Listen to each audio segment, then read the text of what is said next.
बच्चों, let's start with the question. And here the question says that the correct formula of salt formed by the neutralization of hypophosphorus acid with NaOH is. तो यहाँ पे क्या बोला गया है? The question is about that कि हमें यहाँ बताना है न्यूट्रलाइजेशन ऑफ हाइपोफॉस्फोरस एसिड. तो यहाँ पे हम लिख देते हैं हाइपोफॉस्फोरस एसिड. तो हाइपोफॉस्फोरस एसिड का फॉर्मूला क्या होता है?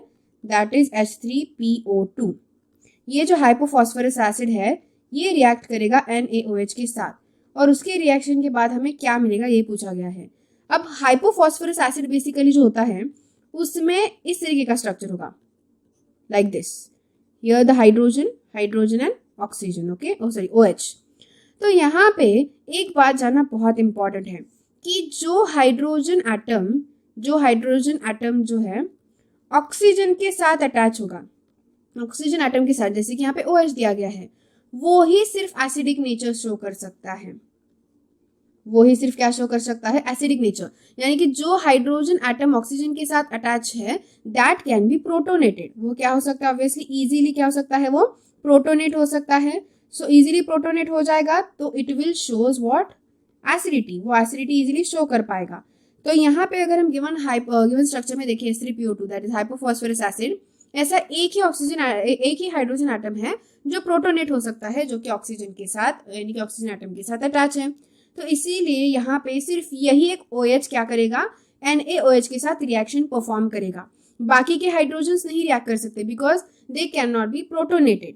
तो अगर जितने ज्यादा OH होंगे यानी कि जितने ज्यादा हाइड्रोजन ऑक्सीजन के साथ अटैच होंगे उतने ज्यादा हाइड्रोजन्स NaOH के साथ रिएक्ट करेंगे and they will get protonated. So यहाँ पे एक ही हाइड्रोजन एटम होगा. सो एक ही हाइड्रोजन एटम क्या करेगा? यहाँ पे रिएक्शन शो करेगा. सो यहाँ पे रिएक्शन किस तरीके से होगा? So let's see. So we will write here the formula. तो यहाँ पे NaOH है, NaOH the sodium hydroxide plus यहाँ पे हम लेंगे हाइपोफॉस्फोरस एसिड H3PO2 एंड यहाँ पे हमें रिजल्टेंट में मिलेगा NaH2PO2 plus H2O. So this is the result we are getting here and this is the sodium hypophosphite. और यहाँ पे हमें क्या मिला? Sodium hypophosphite as a resultant and with water molecule मिला है. समझ में आया? बहुत सिंपल है. जो OH लोकेशन है वहां पे NaOH जो है यानी जो सोडियम हाइड्रोक्साइड है वो अपना रिएक्शन क्या करेगा? शो करेगा, जिसकी वजह से यहाँ किस चीज का फॉर्मेशन हुआ है? NaH2PO2 यानी जो H3PO2 है उसमें से एक हाइड्रोजन गया जो प्रोटोनेटेड हुआ. That's why here is Na के साथ ये OH जा चुका है एंड हियर ये एक OH और इसका एक हाइड्रोजन दोनों मिला के H2O हो गए, राइट. एंड रिमेनिंग ये Na जो है वो इस हाइड्रोजन को यानी कि ये जो सोडियम है that sodium will replace this hydrogen.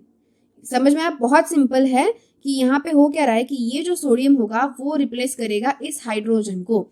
तो ऐसे जितने OH होंगे उतने जगह पे ये सोडियम क्या कर सकता है? जाके रिप्लेस हो सकता है. तो यहाँ पे एक ही प्लेस है रिप्लेस करने के लिए जो कि यहाँ पे OH के साथ अटैच. सो दैट्स व्हाई इस प्लेस पे जाके वो अटैच हो जाएगा. So it will be something like structure कि यहाँ पे P होगा डबल बॉन्ड O, यहाँ पे HH as it is and यहाँ पे अब ONA हो गया.